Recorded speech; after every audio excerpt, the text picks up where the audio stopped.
अत्यधिक बन रहा, संग्रहित हो रहा है। और इसी भक्ति धन से आपको यहाँ की भौतिक सुविधाएं भी प्रयोग करनी है और आगे चलने के लिए भी इसको सुरक्षित रखना है, इसको बांटना नहीं।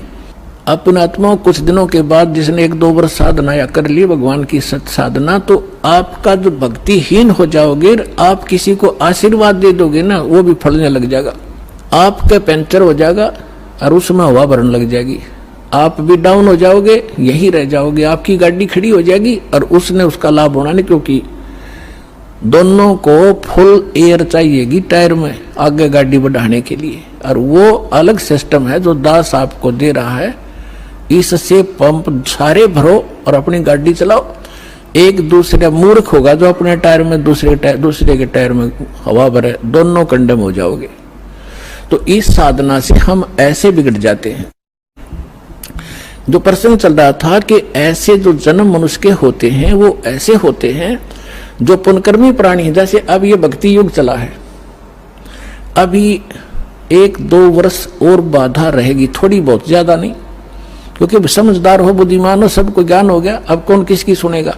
फिर 1-2 वर्ष के अंदर पूरे विश्व में फैल जाएगा, सब आपके साथी समर्थक हो जाएंगे, फिर बात तक खत्म हो जाएगी। फिर जो मर्यादा आप करोगे आपका सहयोग देंगे और वो भी वो मर्यादा ही पालन कर रहे होंगे, तो आपका भक्ति खंड नहीं होगा, आप भी सफल होंगे और वो भी होंगे। फिर क्या होगा कि कुछ दिनों में आपको इतना सुख हो जाएगा, क्योंकि भगवान सुख सागर है। तो ये सावधानी बरतना कि इस सुख में परमात्मा से दूर ना होना, क्योंकि ये सुख मालिक से दूर करता है और उसको होगा जिसका नाम खंडित हो जाएगा। या सांसारिक सुख जैसे किसी व्यक्ति का नाम खंडित हो गया या किसी कारण से उसने नाम त्याग दिया, 2-3 वर्ष साधना करके वो चला गया, अब उसको फिर भी सुख हो रहे हैं और वो भक्ति भी दूसरी करने लग गया, या भी छोड़ दी है या यही मंत्र कर रहा है, उसने आना बंद कर दिया है, तो वो कनेक्शन तो कट गया। आगे चार्जर नहीं है उसका, लेकिन पिछला चार्ज जो बैटरी है वह काम कर रही है। अब वो काफी अच्छा चार्ज हो गया तो घने दिन भी काम कर देगी, लेकिन वो ये सोच रहा होगा कि मेरा क्या बिगड़ गया। अब फिर बिगड़ेगा, जब ऐसा बिगड़ेगा कि किसी प्रकार समझ में नहीं आएगा उसके।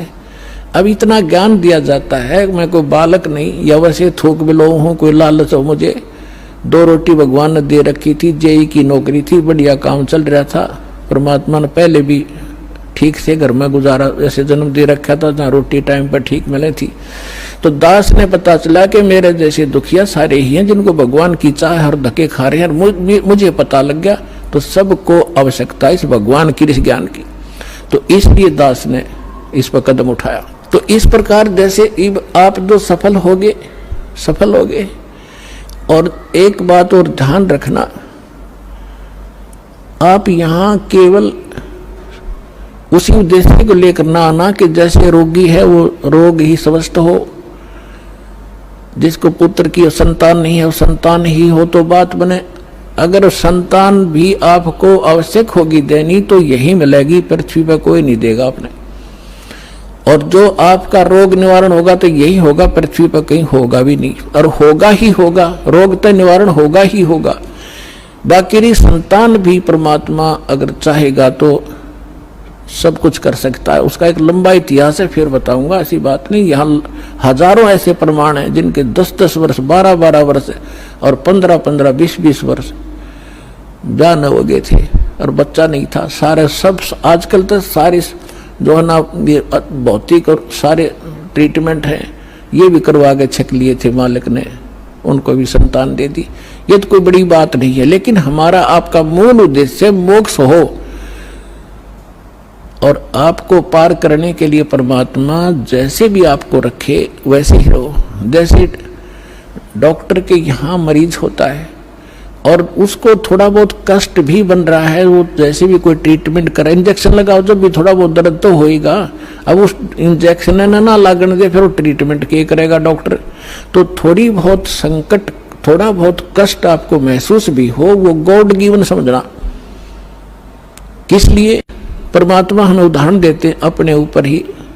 कहते हैं कबीर सुख के माथे पत्थर पड़ो, जो नाम हृदय से जावे, बलिहारी वा दुख के जो पल पल नाम रटावे। परमात्मा कहते हैं तुम ऐसे मांगना मेरे से कि हे भगवान, इसे सुख का आग लगो जिस जो आपसे दूर करे। हे परमात्मा, ऐसा दुख बलिहारी उस दुख के, ऐसा दुख बना रहे जिससे आपकी याद बनी रहे, ऐसा सुख ना देना भगवान जो आपसे दूर करे। तो आप ये समझ लेना, छोटी मोटी जो ठूठा आप कर रहेगी ये गॉड गिवन होगी, ताकि ये मन बकवाद ना करे, इसने मौत दिखे जा, और तभी ये भक्ति करेगा, ना करने ना दियो। ऐसा खतरनाक एलिमेंट है ये। तो पुणात्मा, ये परमात्मा का ट्रीटमेंट चलेगा जब आप इसकी शरण में आगे। डॉक्टर के हॉस्पिटल में एडमिट एक पेशेंट अपनी चलाओगा तो वो रोग नहीं कटवाना चाहता, वो तो बकवाद कर रहा है, व्यर्थ में टाइम वेस्ट कर रहा है। तो आप यहाँ आगे हो, भगवान कोई बालक नहीं, आपके भविष्य की जानता है। अब जैसे किसी को एक्सीडेंट हो गया और उसका ब्लड चल रहा है, ब्लीडिंग हो रही है, तो डॉक्टर सबसे पहले उसकी कोशिश करेगा कि ब्लड रोकूं, चाहे उसकी टांग में कितनी पीड़ा हो रही हो, फ्रैक्चर भी हो रहा हो, उसने नहीं संभालेगा कि ये दर्द होने दे थोड़ा, पहले इसकी जान बच चली जाएगी जब ब्लड नहीं रोक आते। तो वो कह रहा होगा हाय मर गया, पैर टूट गया, हाय मर गया, तो वो अलग बात है। पहले वो ब्लड रोकेगा, फिर उस टांग ने संभालेगा, उससे जान नहीं जा सकती। तो इसी प्रकार आप यहाँ आए हो केवल एक उद्देश्य लेकर, और परमात्मा को पता है कि कल ने इसके ऊपर एक ऐसी आपत्ति आओगी, इसकी जान जानी है या कोई और भयंकर अटैक है इसके ऊपर, तो पहले मालिक आपके उस संकट ने हटावेगा जो भविष्य में और आने वाला इससे भयंकर। और आप ये सोचोगे एक बता मेरा ये संकट ना ठीक हुआ, 2 बार लिया, तीसरी बार आ ली, 5वीं हाजिरी होगी। पुणात्मा, या तो आजीवन आने की नियत बनाओ जब आपका कल्याण होगा। ऐसा बालक नहीं भगवान के झाड़े ला देर जा तुम अपना राज्य हम अपना राज्य, नहीं, आपके असंग जन्म का कोड कटेगा यहां से। अब जो प्रसंग चल रहा है कि जिन जैसे सतयुग के अंदर पुण्यात्मा जन्म लेती है और उनके लिए परमात्मा ऐसा माहौल बना देता है, फलदार वृक्ष होते हैं सब जगह। जैसे आजकल हम कणक पैदा करते हैं कितनी मेहनत करके, उस समय ये ऐसे खड़े रहते जैसे सामक देखा हुआ आपने, ऐसे खड़े रहते हैं और जाओ और तोड़ो और झाड़ो, पकाओ और खाओ, फल तोड़ो खाओ और भजन, और उसमें भजन सभी करते हैं, उनकी एक ऐसी श्रद्धा होती है।